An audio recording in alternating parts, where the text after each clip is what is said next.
Chapter 3. After their harrowing ordeal defending themselves from assassins, Richard and Kahlan arrive at Richard's brother's house in time for his first counselor inauguration party.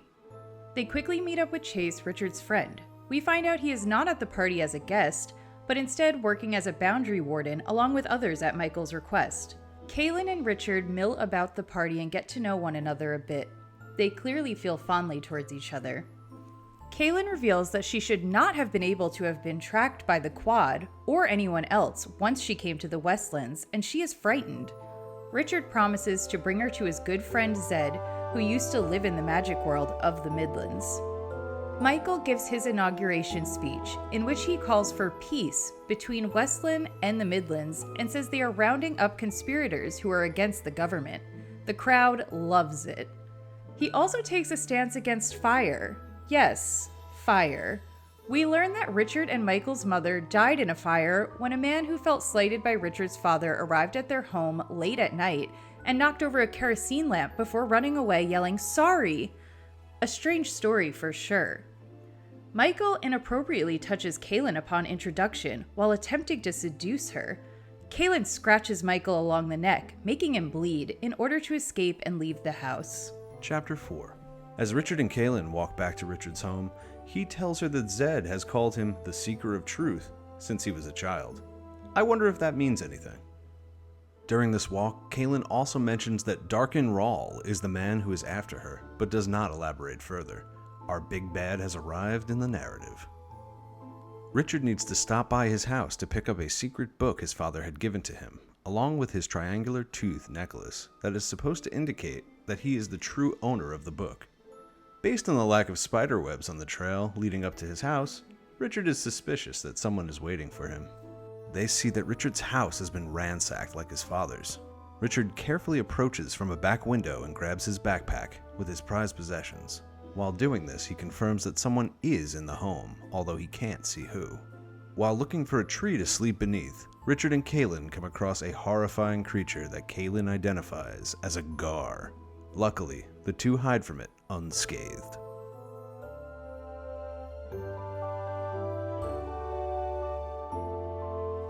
Hello and welcome back to Seeker and Confessor, a Sword of Truth podcast. My name's Lauren. And I'm Frank. And today we are going to be talking about chapters 3 and 4 of Wizard's First Rule. I'm very excited to dive into this one. Are you? Oh yeah. Big party. Yeah, that's There's a lot true. of highlights. I have one in particular that I know I'm excited you do. to get to. I'm very excited for that. Yeah, me and Frank are in order to circumvent speaking about the chapter because we want to save everything for this. I feel like we've been just hinting at one another. Yelling when certain events occur. I mean, I don't know if we were yelling, but... I yelled. Which one did you... Oh, I guess we'll get to it. You have to tell me which one you yelled at. Mm-hmm. Yeah, I guess we're getting in. I'm struggling with the nature of starting and stopping as much as we have to for the podcast because it's clearly not how it's intended to be read. I'm not supposed to... After chapters 1 through 4, at this point, I should be using the information that's getting dropped to build up momentum and be like, oh my god, tomorrow I'm going to keep going. And having to stop for a couple of days, find time to film... That's not Terry's fault. It's not Terry's fault. We might have to start increasing the chapter count per episode or something like that because there's a velocity. No, we can't. No? We talked about nothing last episode. Nothing happened in chapter 1 and 2, and we talked about the amount of content unedited is way over an hour. You're right. So how are we gonna? You want to do maybe 4 chapters? Well, maybe we'll say more important things. Kick us off here. We got Michael's big, beautiful house. Well, yeah. So we left off. Richard and Kahlan murdered the assassins. Yes, they did. Richard said, "I'm bringing my new beautiful lady friend to my brother's inauguration party at his house," and that is where we pick up in chapter 3 with them arriving to the party. Yep, stumbling on the scene, sticks in their hair, having freshly killed 4 people. Yeah, they go to the soiree, being really weirdly calm about it. So what? Yeah, they're very calm. I mean, knowing, like, Kahlan's situation, that makes sense. But sure. I don't know why Richard's so calm about it. Has Richard murdered before? I want to say no. Right. Because he doesn't strike me as the type who has. He's not being characterized like somebody who's killed someone before. He's very upset that somebody would have killed his father. Yeah. Which you'd be upset either way, but like it has the tone of a person that's like not murdering. Not cool with murder. Oh yeah, no, we get into that too. Yeah, because he's really not good with anger. Right. Right. That is true. And fire, but we'll get there. I don't want to talk about that part. Oh, I do. I can't wait to talk about that part. So I want to talk about Michael's house because we spend the first couple of paragraphs talking about the grandeur of this palace, De Michael. Which I wrote has the equivalent feeling of a fantasy McMansion. Mm-hmm, yes, very much. Would you much. agree with that? Yeah, okay. Correct. We got white stone columns and walls. We got slate roofs, which complicated roof lines. Did he say that specifically? He didn't specifically say complicated, but he just said many roof lines meeting at odd angles or something like that. I guess we're supposed to be picturing something really ostentatious. Very. And like the formal introduction gardens to the front of the house. One thing I thought, I mean, this is obvious symbolism, but I thought it was interesting. Michael's house is set up in such a way to portray a tamed natural world. One thing that I thought was odd, because clearly then Terry is making a condemnation of tamed nature. Yeah. Gardens are bad. Towering oak trees lining your walkway are bad. Marble is apparently bad.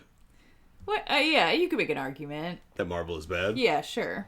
Yeah, you could. I got a whole quote in here about how marble is only liked by bad people, but... You got it. We'll read it. Yeah. Well, just the quote from Michael that comes up later on is that anyone could go out and make what they wanted from wood. Yeah. Mm-hmm. But if you wanted marble, you had to hire a lot of people who lived in wood houses to do the work for you. And then I wrote in all caps, elitist, lazy, scummy Michael. You just keep piling on the insults for him. Which, by the way... I don't put up... No, Terry's piling on these insults. Like, inadvertently. Nobody's saying those words about Michael, just you are. That's what's coming through from the text to me. For sure. I'm just saying. That's how I'm feeling. I agreed with you. My first set of notes is about Michael's very symmetrical and manicured home. Richard makes his comment about that the flowers that are out... he could tell had to have been grown in a greenhouse and could not have just grown outside because it's too late in the season. Wow. Showing that, like, Michael's trying to have some sort of, like, dominion over nature for his own personal ego. Yeah, wow. So I had two thoughts about this. I guess I was questioning, like, is this good symbolism? I really couldn't decide because on one hand, I kind of think it's effective. Okay, so that's what I was trying to say. I liked it. Yeah. I was like, it's an interesting, like, thought. There was something about it that I found intriguing, but my criticism is just that I think it's really over the top. It's over the top. It's on the nose. And if we didn't immediately go into what a piece of garbage Michael is, it would have been more effective. If we let it, like, linger for a while where, like, Michael's different than Richard and who is the right type of man to be a protagonist in my story. But you find out pretty immediately that Michael's just not a good guy. And by the way, I just want to clarify, this is not Richard's real brother. No. Right? Like, by blood? I don't think so. Because I really hope Michael's not the one later in the blowjob scene, right? No, I can't imagine that. I can't imagine No, the blowjob scene, I'm pretty sure. I be... feel like that was like a twin or something weird that happened. You keep saying this, and at this point, my trust in you goes down further and further every I'm going to episode. keep saying things very confidently. Okay. And when I'm right, I'm going to really bring it back. Yeah, so I was not sure how I felt about this imagery, to say nothing of whether I agree with the point or not. Mm-hmm. I'm not going to get into that because it's just, I don't have a set opinion and we're going to talk about it forever. Yeah, it's like both good and bad at the same time. I agree. I think it's kind of clever. It's also not that deft of a way to approach it, but it's fine. If his writing style is more like blunt, I can work with that. It's a thing. But then my other question was, there's definitely a tone that comes through when Richard's making these comments where you're, as the reader, I'm thinking like, oh, this is very snarky. We're clearly condemning these things about Michael. And I'm like, am I supposed to be thinking that Richard has that tone? Or am I supposed to think that Richard is just innocently, neutrally commenting on it? And what I'm actually feeling is Terry's thoughts and feelings, right? You know, I don't know. Right, because I was like, in some ways, I feel like he kind of is portraying Richard as like sweet and innocent and giving Michael the benefit of the doubt. He definitely does. All the time. Yeah. Well, until the thing happens at the end of chapter 3. But he's clear. I don't know. I can't get the tone of if Richard is like naively not thinking these things are bad that his brother is doing, and he's just commenting on them, and then we, the reader, are the ones projecting the feelings onto it. But it's clearly a condemnation. No, it feels like the feelings are given to you. It kind of feels but is that from Richard or Terry? So, I feel like Richard is Terry a lot. Oh, of course, in a way. No, of course, but also then more than that. Maybe I feel Terry in his youth. But yeah, no, I think that Right. because Richard is portrayed as innocent, and he's like coming into his manhood in a way. Mm-hmm. So a lot of the things that he says kind of have like a judgmental air, but also kind of a naivety to them. Mm-hmm. That if I'm remembering correctly, which is very possibly wrong considering my track record at this point, Richard later on has a very different tone about things. I think so. Yeah. But yeah, Richard the character versus Terry the author, and like, is he a mouthpiece for Terry, or is he his own blossoming, unique individual? Both, but yeah, we got to see, I guess. Yeah, I just couldn't figure out if who I was. I was just like, oh, there's such a tone here of being judgmental towards Michael's whole lifestyle, and I can't tell if Richard's self-aware, like he's like, yeah, oh, my brother, or if he's actually just like, oh, the flowers must have been grown in the greenhouse, no big deal. Yeah. Or is he like, I can't really tell. He couldn't even pick his own flowers. Exactly. Yeah. Yeah, it's not clear to me. It's not yet. We'll probably get more clarification as Richard evolves. Right. So we get Chase. BFF forever. Richard's numero uno. So, what? It is his BFF, but we learn in this chapter that, like, he's old, and he used to be really good friends with Richard's dad before he was born. He was good friends with Richard's dad. He's best friends with Richard. He's also like an ICE agent for the border. He's also like a murderer. Like, my dude's packing heat. My dad's he's strapped with daggers. With the weapons. And I'd like to go back. So the Daharan assassins in the quad that we just dealt with last chapter. Oh, you're just dropping lingo now. They're from Dahara. I know this. All right, so the quad, the mysterious quad from who knows where, in the last chapter, they were described, like, Terry made it a point to be like, Richard's a big man. These men are much bigger. Mm-hmm. And then he drops a line, Chase could handle all four of them no problem. But is Richard just being an idiot? Is Richard being an idiot, or is this man like Hagrid? Like, how big is Chase? And also, how old is he? Chase is, I don't know. I do, because I remembered that Richard had a best friend. Mm-hmm. And I was right, but I definitely thought he was like his age. I didn't think he was like an old man. No, and not only is Chase jacked and tan, but I love the inclusion of he has thick hair despite his age. Uh-huh. No chance is it receding. In fact, he's just getting those beautiful grays on the side of his temple. Yeah. Just, it's good because it's fantasy. Like, you gotta like, I don't know. You gotta make everyone hot. Like, that's just how it works. I don't know. Terry's feeding us. He's just giving us. He's serving Chase, and we're eating it. He's gagging us with Chase. Spoonfuls of Chase. I'll take 2 servings of that man. Yeah. Well, Chase is working at the party. Yeah. So he's not there as a guest. He's there in capacity as a boundary warden. Him and Richard have this weird conversation where Richard's like, oh, why would you be working? My brother already has like 1 million guards. He's got his own private security force. He has like the army there. Yeah, the army's there, the navy. Are there any oceans in this world? I don't think so. Anyway. There's no oceans? There have to be. I don't think there's any oceans. Look, we'll crack this map out later, but... That doesn't make sense. There's Westlands, Midlands, and Dahara, which is a desert. I guess you're right, but then I just feel like there have to be oceans around I'm that. sure, but I don't think we ever go outside of this. Small. But maybe in the extended... Probably. Books, maybe. I don't know. Anyway, I don't really care about the ocean. It sounds like the boundary wardens kind of have this, like, mystique about them, and yes. Michael wants them there to show, like, how... Like, impress... Like, wow, you guys should feel so safe because I have everybody on this. On this, the day of my I'm not sure inauguration. What, but we got him on this. Yeah.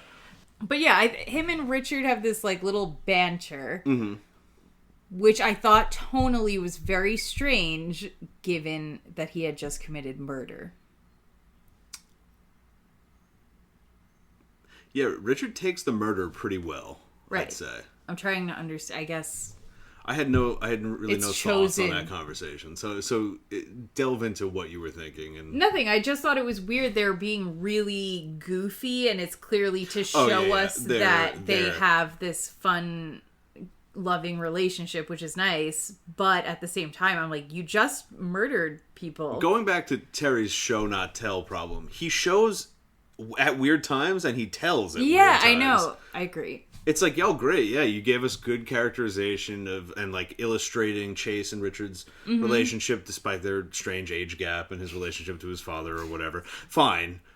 Cool. But now it's like, compare that to the fact that Richard was like peeing his pants in fear and then committed multiple homicides. That's what I'm saying. An hour ago. I don't know. I find that odd. It's odd. It's really, it's a bit strange. I don't know. There was one line that was about the boundary wardens. Quote, if a boundary warden didn't want to be seen, he could be standing on your foot and you wouldn't be able to find him. It's because they have shrinking powers. Yeah. No. Yeah. I don't. No, he's also the largest man in the room, so I don't know. Like, what? That's such a stupid... You could be standing on your foot. You couldn't even... I don't know. Maybe that's a cute... No, it's like, not cute. rural... It's just bad. Well... You know what I'm saying? He got across what he wanted to get across. We get it. He's sneaky. The boundary warden could be cuddled up next to bed. What? The boundary warden could be tucking you in at night and giving you a kiss on the forehead. You would be like, who's there? Wait. You should... Yeah, you could replace it with that. Yeah. Yeah. Do you need more time or can I move on? Do you want another one? No, it's in there, but let it die. Okay. So they talk to Chase first before they talk to anybody else.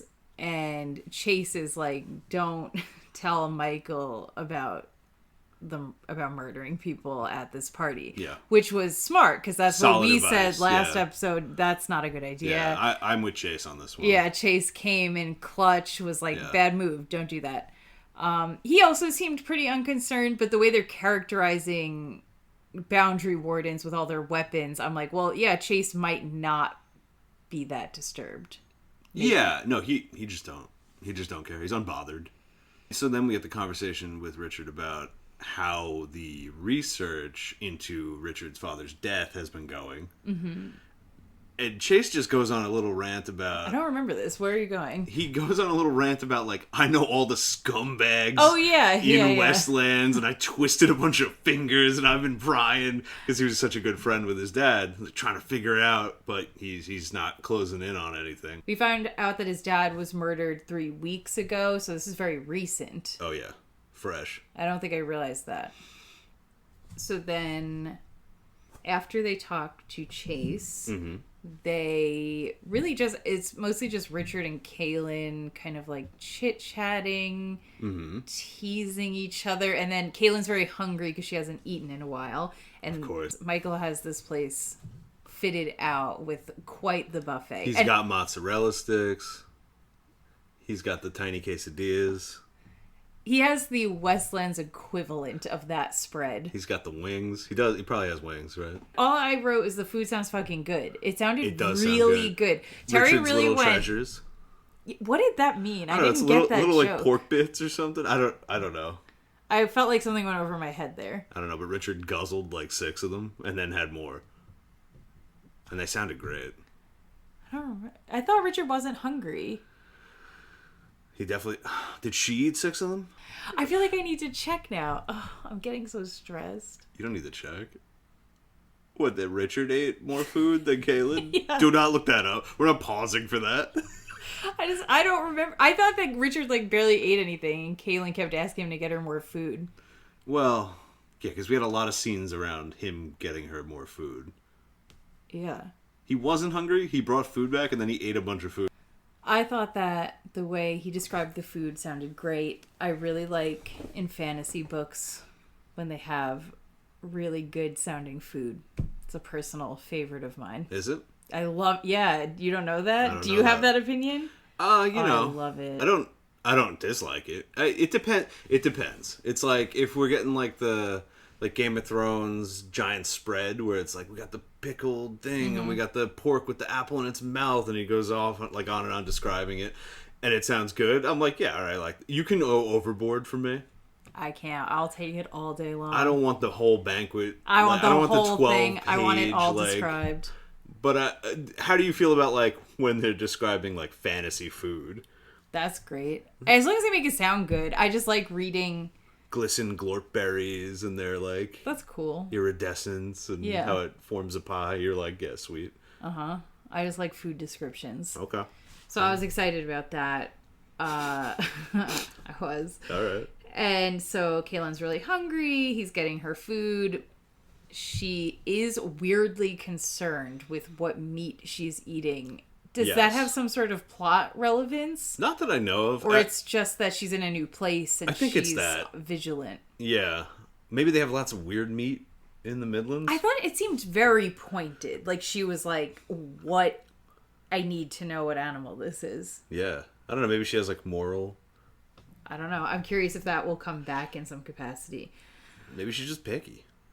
Maybe. And then they have the conversation about Kaylin's discussing hair length. Yep. And how in the Midlands you can only have long hair if you're very like important or prestigious. I'm assuming it's just to varying degrees of length because I'm like, I can't imagine every woman in the Midlands. You don't remember the scene where they take out the ruler and check the length of hair of all the women in court? That didn't happen. No, it's got to be varying lengths. Like, yeah, servants probably have like crew cuts or something. And I was like, does every woman in the Midlands have a pixie cut except for confessors? I hope so. Okay. I don't know why I hope so. I don't have a particular penchant for pixie cuts. How did I nail that? Particular penchant for pixie cuts. You do, so why are you saying you don't? You like pixie cuts. Yeah, but not like more than other hair.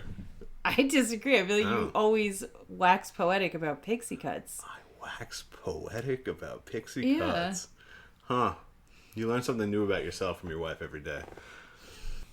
Kahlan tells Richard to go get her more food, and he comes back with a plate of cheese, which she requested, right? I think she was specific about it. Yeah, like, go get me some cheese. And then he comes back, and basically it was a ruse to be able to, like, see who was watching Richard in the crowd. And then Richard's like, those are just my brother's employees. And then she just says that she actually hates cheese. I don't know. Is that... What did happen? Why did she throw the cheese? Did she throw the cheese? I think she did, yeah. Kahlan cuts the cheese. No, she definitely threw it on the ground. Oh, yeah, because she yeah, wait, did she? Did she throw it on the ground? Let's see here. She did. I don't know if she threw it on the ground. All right, wager. What are you gonna... Wait, if I'm right, what are you gonna do? Are you gonna bake me something? All right, so if Kahlan throws the cheese... Yeah, if Kahlan throws cheese on the ground. I will make you... No, you have to go get me Ralph's.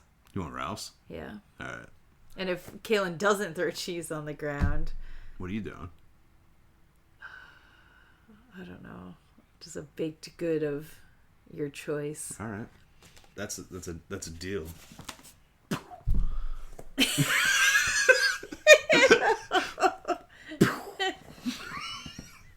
I refuse. Spit's only good for 1 second. Come on. A deal signed in spit and blood. I did not like that. Instead of eating it, she let her arms slip to her side and let the cheese fall to the floor, as if she had forgotten she was holding it. All right, so that's kind of a win for both of us, I feel like. Wow, I guess we get Ralph's and a baked good. Yep. Woohoo. But wait, why did she do that part?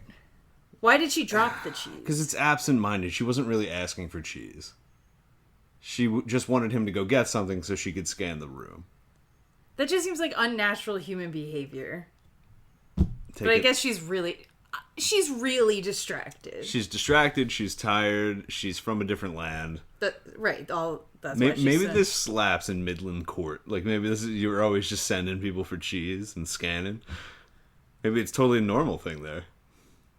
Then it wouldn't work. We're in Westlands. They don't know this trick. Right, but it wouldn't be a thing they in the Midlands if everyone knows the trick. You're right. All right, so anyway, Kahlan hates cheese. So Richard and Kahlan milling about, eating the good food, and then Michael begins he enters the party, and he has a grand sunlit entrance. He was just waiting. And Richard, again, is he being a little bitch about this or not? He's like, oh, I see that why Michael waited to enter at this moment, which is because where is he even standing on like a it's dais? like a podium or a dais, yeah. I don't know. He's standing on something, and there's like a column of perfect light entering into the home. He made it a point when he described the roof line that there was a big like chunk of glass at the front, and this is, I guess, where the sunlight is pouring through to illuminate. Right. Quote is, he had been waiting for the sunlight to fall on that spot so he could stand in the light and be lit in its glory for all to see. Once again, Richard / Terry was was definitely being judgmental. Whether Richard was or not, who knows? But like, I understand that I'm supposed to be bought into the idea that he's bad, but I'm like, well, I don't know that yet because I haven't seen him do anything. And at this point, all I can tell is that this is a man with some eye for like theatricality. Oh yeah, absolutely. But like, that's not negative to me. Yeah, I feel like the implication is that that's inherently bad because it's manipulative. Which the speech, I feel like, further goes on to illustrate. But another author could clearly take that, and it would just be a positive thing. It would just be like they waited for a moment where their speech would be more effective. Mm-hmm. But here it's like painted in a negative light, I feel like. Yeah, but I feel like that's not great writing because it feels like it's just trying to be like, well, I told you he's bad, so this is bad. And I'm like, it on its own doesn't necessarily seem bad to me. No. Did you catch his outfit, though? No? He's wearing baggy white pants, a white tunic with puffy sleeves, and a gold belt. He's got his Gucci belt on. It's not crazy. It's Valentino.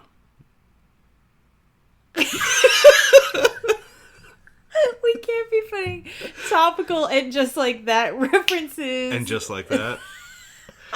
No. Sex in the Westlands. Okay. I don't know why I just skimmed right over that. I just pictured him in like a suit. He's in Yeah. No, baggy white pants, white shirt, gold belt. Michael's looking hella fancy. Well, I don't know how they dress over there. Maybe that's normal. I don't think it is. But I do believe it is very similar to how the Daharans dress. But we didn't get to that point yet, so we'll see. Oh, that's interesting.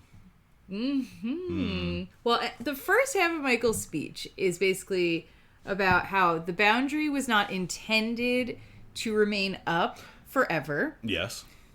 It inevitably will go down. And when that happens, we should embrace each other as family, and we should not go to war with them. That sounds horrible. And now that sounded really good to me. It did. Like, If I was in this group of people, I would fall for the bullshit. I'm Team Michael. Yeah, absolutely. Listen, this magic wall's dropping. There's a whole bunch of people on the other side, but they're our brothers, and we're going to embrace them. That sounds great. Good message. That's a good pitch. Michael's right on. Me and him are jiving so far. We are, so far. So far. So, I don't understand at all the second half of this speech. Because the first half's great. Even knowing that he's the bad guy, I'm like, that's a great argument, and I support it. I do have to question, are you counting the aspect in which he says that there are people in our own homes that are evil and against us in the first half or the second half? I think the first half. Okay. That was weird. What part? I mean, he kind of like offhandedly was like, there's been some traitors, and I've killed them. Don't worry about it. I was confused by a lot of the speech. Yeah. The speech is confusing. He's referencing things that it seems like Richard should definitely know what he's talking about, like politically. Richard has no idea what's going on. And I was like, is this supposed to be that Michael's really secretive and that we're in the party, we're in a group of people that is really in the know? Yeah. Or is it supposed to show me that everybody knows this and Richard's just so in the woods doing his own thing that he has no clue what's happening? No, I think it's a little of both. I think this is a party of debutantes who who know the politic of Westlands, and Richard is a hick living in his cabin and does not interact with. Well, that made it a little confusing because I didn't quite understand what was going on. I'm sure that was intentional. He mentions that there are... Well, I know he says that there's conspirators and they're rounding them up. They're rounding them up. They're being dealt with. I don't know. Which sounds... Yeah, I guess that... Gestapo-y. That part's a little Nazi-ish. And Richard later is like, hey, what happened with that? Don't worry. We're taking care of it. And it's like Richard clearly has no idea about anything in the world that's going on besides like trees.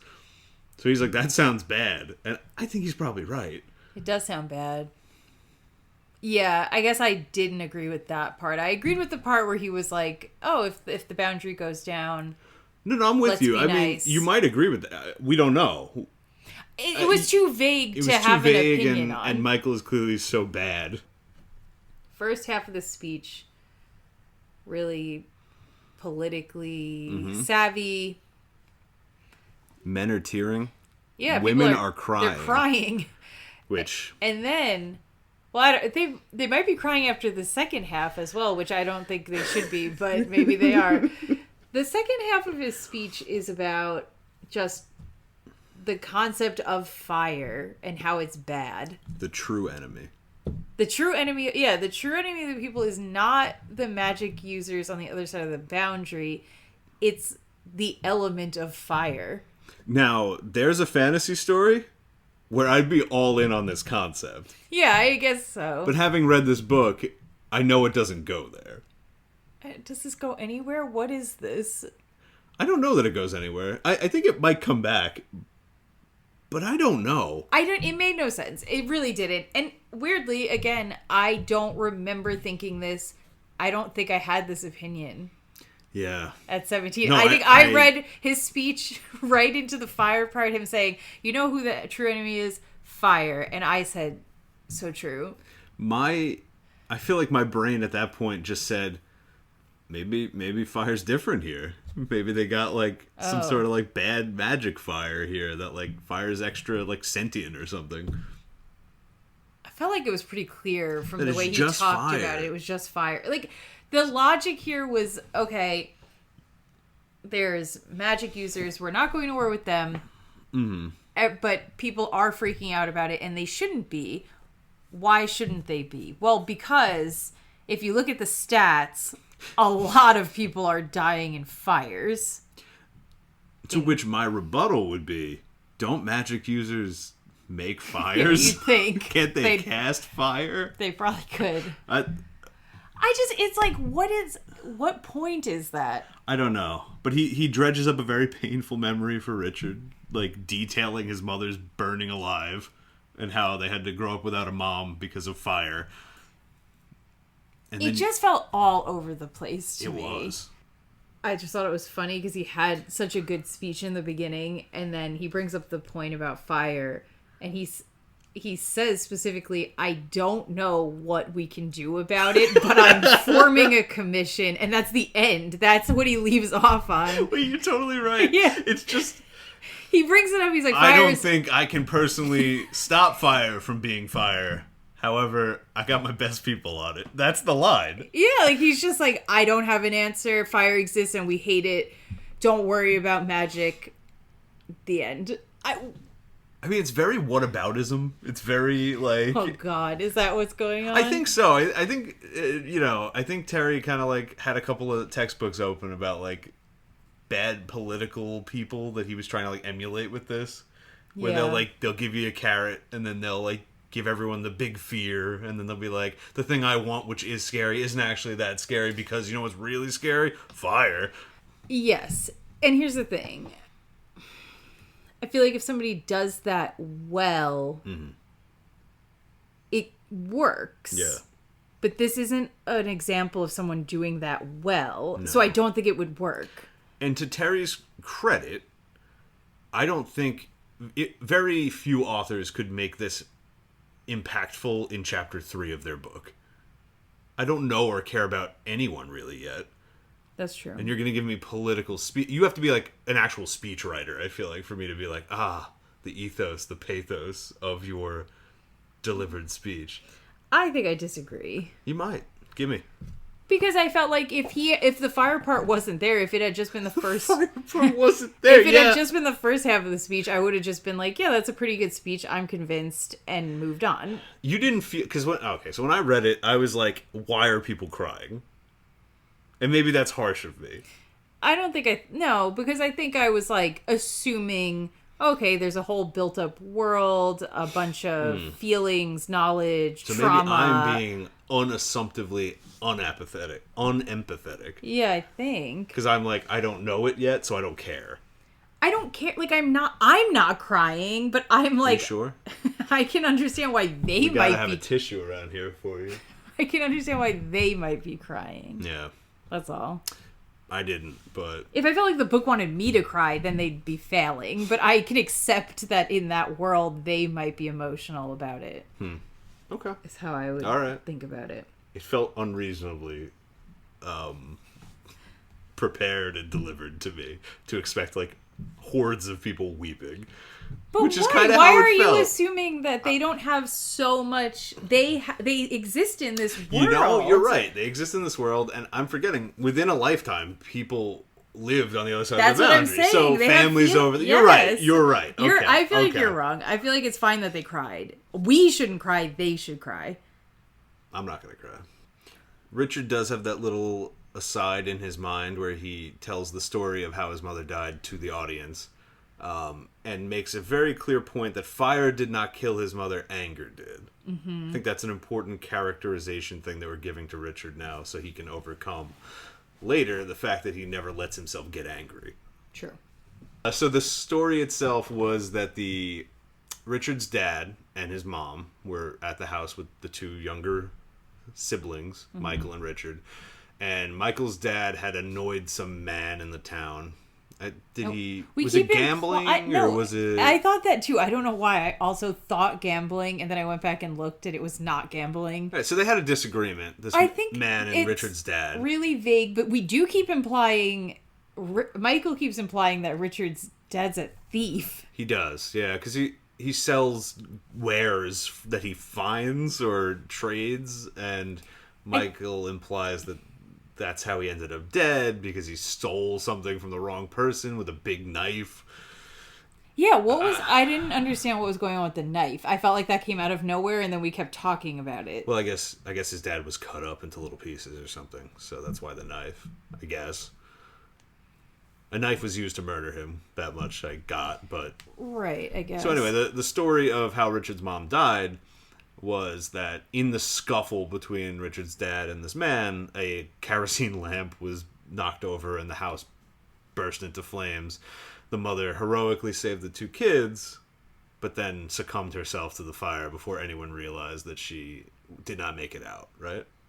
Is that the summation of it? I honestly don't remember. And then Richard then decided that anger is the reason that his mom died. I don't know if he decided it. I think his dad said that to him. Oh, all right. Well, so that's a lesson from Papa then. It wasn't fire; it was anger. I don't think his dad had said anything about the fire. I don't think that's so. just Michael bringing fire into this. Which, yeah, there's another dichotomy now between Michael and Richard, where it's like Michael is blaming the thing itself, which killed his mom. Oh, that's interesting. And Richard is saying, no, it was the source of that thing. How did that manifest? It's very, guns don't kill people, people kill people. Terry got a little red streak sometimes, you know? Yeah, well, of course. Yeah. And I don't know if it's red, but you know, it's personal responsibility, you know? Personal responsibility. Yeah, so don't light fires in anger. If you light fires in peace or happiness... It sounded like, no, just most fire. Most people won't die. But Richard would say that. Michael would say, no, fire is the enemy. Right. Any and all fires. And clearly Michael is wrong, so... Yeah, narratively. Yeah. Well, no, but literally that opinion is wrong. Saying I think we should remove fire. Oh no, you life. You cannot remove fire. You can't do that. That commission's got to be so strong. I don't think they're going to accomplish the goal. Every time you go to light the cooking fire, someone slaps a match out of your hand. Like, what are you doing? That's been outlawed. Michael is trying to protect you, and you're trying to cook weenies out here.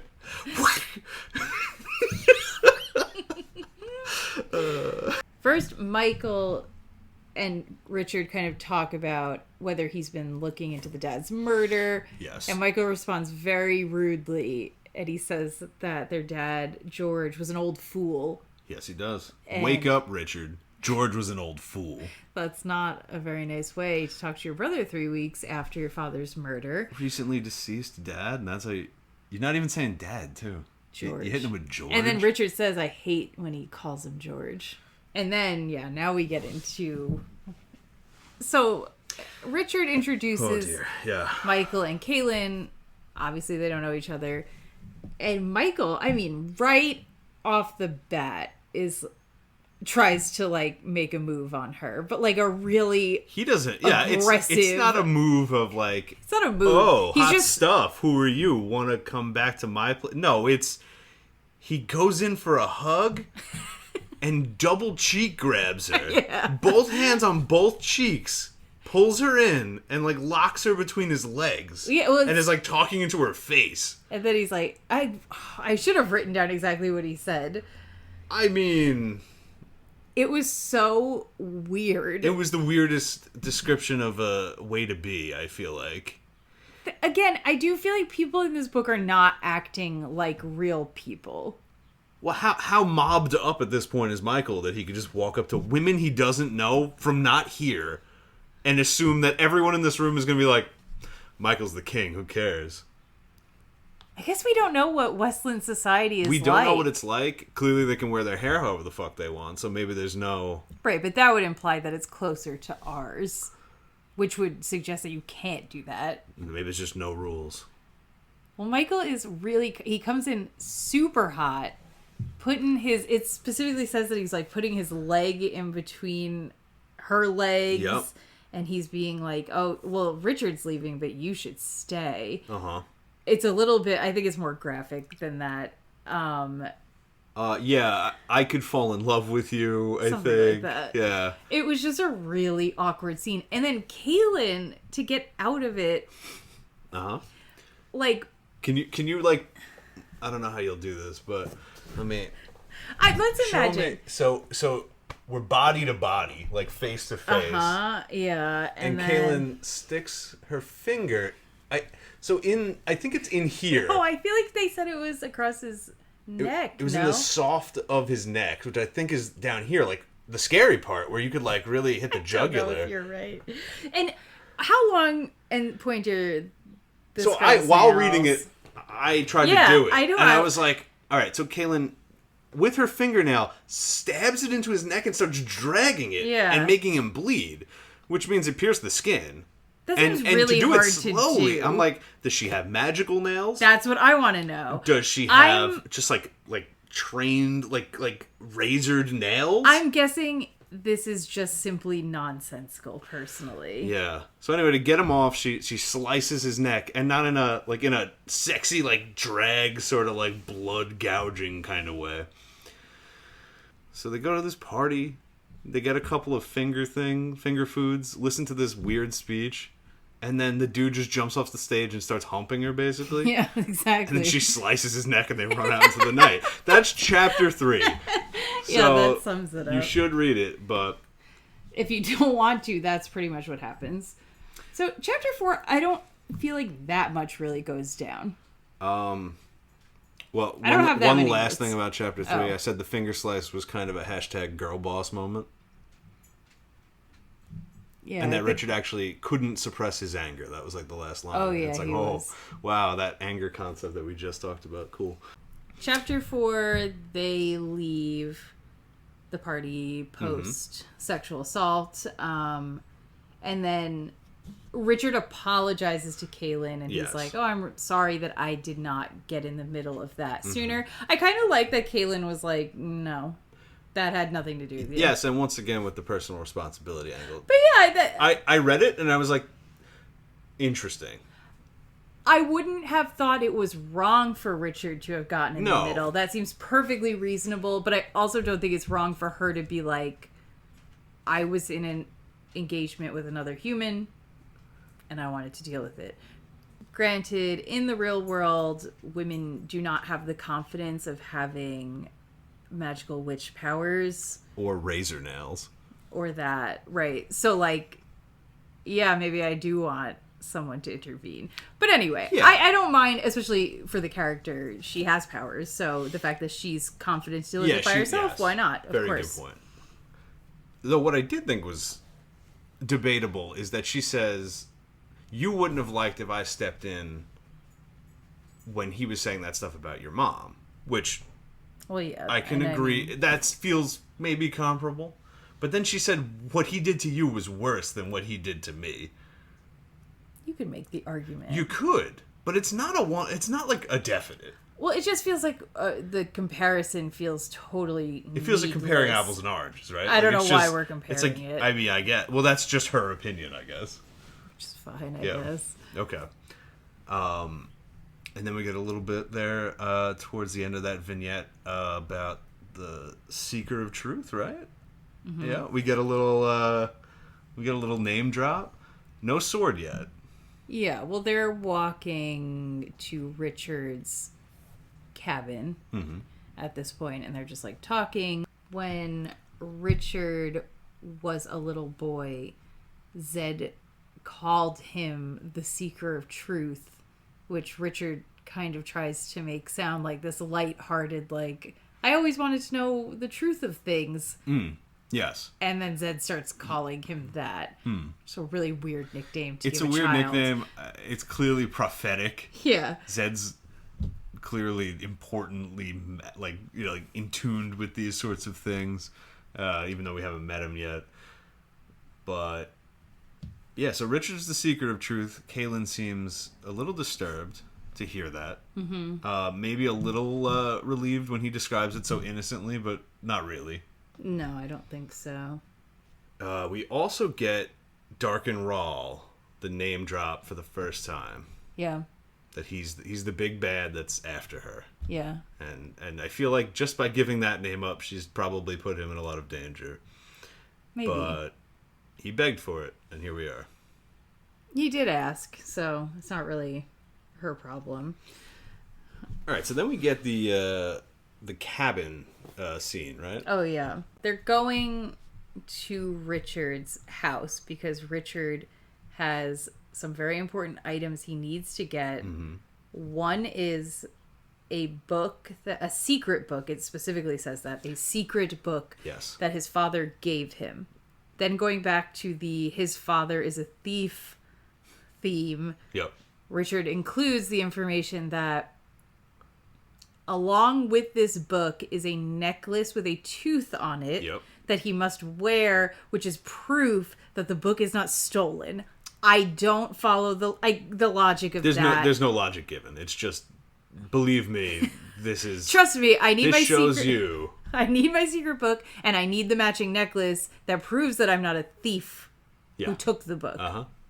So he needs those two things, and he needs his knife. He'd like his knife, too, yeah. Yeah, so then they head up to the cabin. They make comments about, oh, we think somebody must have gone up this way because there are no spider webs hitting us in the face. Yep. We're seeing Richard's tracking wood guide skill. And I felt like that was a good opportunity to be really subtle about it, but he just kind of hammers the spider webs home. Well, how could he be subtle about it? He could just say it. Like, Richard could just be like, there's no spider webs here. Like, that's how I picked it up. And he doesn't. He does a whole scene where, like, Kahlan's, like, pulling spider webs off of her face and just being like, oh, don't you remember pulling those spider webs off of your face? True. Like, on the same page. And she's like, yeah, there was a lot of spider webs on my face. And then he's like, well, there's none here. And she's like, you're right. What a genius. So. Yeah, that is how it's presented. It really could have been tighter, but it wasn't. So he knows. He knows somebody's there. He's, like, about to go inside, and Kahlan's like, okay, psycho, that's how your dad died. Don't do that. And so then he basically just goes around the back of the house. There's an open window. He can get his backpack, which conveniently has all these items in it, and pull it out of the window. Correct. Now, I did like... I have to give Terry credit, because like I do like this little tidbit. The squeak of the chair. You like that? Did you like that? Did you like the squeak? I mean, sure. So you included earlier that he wants to take a nap in his fancy chair that he has, this wooden rocking chair that has this squeak that puts him to sleep. And when he gets to the house and reaches in the window, he notices his room is torn up. Not the secret book bag, of course, but everything else is like someone has searched it like his dad's house. And he hears inside the house the squeak, implying to him that someone is sitting in that chair. And we don't find out who it is. But okay, so what I like about the squeak is that I feel like it is a good signifier and a creator of dread. Yeah, definitely. I think Terry did a really good job here. I feel like I really pictured the whole scene of him going around the house, reaching into the window, and how scary that must be. Like, not only has this just happened to your dad, but like just having your home ransacked is scary. And then this feeling of someone's still inside. Yeah, I liked this psychological creepiness of him at his own home trying to get his things and like knowing somebody's out of view. Just like down the hall. Yeah, and that is waiting very for creepy. Him. And then he has to struggle with what is very, I feel like, it's terror, but it's also like rage. At like, this might be the same guy who killed my dad. Yeah. And I'm going to run away? He has to. And he has to, and he does. But, yeah, there's really... I feel like it's good motivation to stay and to run. And he makes a decision, and that felt... I like that. I felt like it was good conflict, and it had a good amount of horror to it. I agree. It was suspenseful. That's why I'm saying that, like, I'm getting frustrated with having to stop reading. Because that's the sort of thing that kind of... It makes you want to keep going, because you're like... Oh, I need more information. Who's in the house? What's Richard going to do? How's he going to deal with this? And yeah, I liked it too. I thought it was good. Cool. Good tension. Yep. And then that leads us right into the long-tailed Gar. Yeah. So then they head out. He gets his bag. He gets all his important stuff. They head out to go sleep under a wayward pine. I'm glad you put it, because it's the last line of the chapter. Caitlin's like, what the hell is that? But I remember, because this is I feel like this is important forever in this book series. Oh, because I don't remember what the hell a wayward pine is. I do. Is it just a tree you sleep under? Yeah, but they always make it sound really cozy and appealing, so I just I pick when I think of this series, other than like the couple of crazy things I listed in the first episode, I picture them sleeping in this tree. Interesting. Most of the time. Wow. And maybe they do a lot. Yeah. Or maybe is it just this one pine I'm remembering? I feel like they do this. I doubt you remembered one tree. Yeah, I think that this continuously happens. Okay. So they're trying to find the big tree to sleep under, and they come across a giant monster, which Kayla notices first. Good thing. Yeah, and the blood flies are biting them. So it's got a really cool hunting mechanism. It actually is I think cool. for fantasy, it's really cool. Yeah, so it it's is basically cool. like mosquitoes on steroids, flying around this monster. They're flies, They're but flies, they're not mosquitoes. they're flies that bite. Yeah. So it's biting flies that are like hugging the body of this beast. Mosquitoes in the sense that they take suck your blood. Yeah, that's what I'm saying. And they eat blood, and the monster uses them to hunt by letting them fly off of him and bite things, and when they react to the pain, the beast dives on top of the thing and eats it. Right, because then it can I hear don't them. think they have good vision, right? Like that was kind of implied. Because it was like standing I right over guess them. so. Maybe it's a boundary warden because it was standing right next to them. But yeah. Wait, we didn't get the soundboard again. We didn't get the soundboard. We got to get the soundboard. I know. So anyway, the long-tailed gar is cool. It ends up eating a rabbit and then flying away on like skeletal monster wings or something. Yeah, the description of it's kind of vague though, because I was like, based on this, I don't have a good idea of what it looks like. It is described as standing on 2 feet like a man. It has glowing green eyes. Mm-hmm. Short, round ears, which is giving me like a bear. Like a bear? Yeah. Yeah. Oh, yeah, yeah. And then it has a fur-covered body except its chest and stomach, yeah. which has smooth, glossy pink skin that is rippled with corded muscles. And I was like, that's really So weird. in my mind, what this looks like, right? It's a hairy ape-type thing with a bear's head. Right. But, like, you know how, like, a baboon has a big colored ass? This thing has a big colored, like, pecs and abs. I know, but then I'm trying to think of Gratch, and I'm like, oh, is he, like... Well, he's a baby, so eventually he looks like that, yeah. No, I don't... Well, because he's smarter. We get there, yeah. Oh, I see. Yeah. Well, I thought maybe he was the stupid one, and there was, like, a hyper-intelligent No, he can version. talk. That's pretty smart for whatever the fuck this is. So also, yeah, it catches the rabbit and, like, eviscerates it and starts, like, biting it, but then it's just smearing the gore on its pecs so the flies could eat. Yeah, it's very disgusting. It's very gross and horrifying, which, you know, right after the, like, reasonable and human dread of the cabin going right into, like, this, like, monster fucking, like, punching you in the face. It's like, all right, Terry, we're ready. We're ready to go, I guess. It's kind of uneventful because really, I mean, they just look at it and then it leaves. Did you feel like it was pretty easy to follow for an action scene? I guess. And I felt like it had good acceleration. It made me want to, like, keep reading. It definitely made me want to keep reading, and then I couldn't. So, but now I can. Today, I can. Yes, you can. That's exciting. I really want to be in the plot, man. I hear you. Yeah, Sam. We are not there yet. We didn't even make it to Zed's yet. Zed's going to be like the intro to the prologue of the plot. And then we're going to be ripping. I want to get in there. Yeah. Well, we're almost there. We're on our way. But we're taking our first little snooze under the Wayward Pine. Oh, bye everybody. Bye.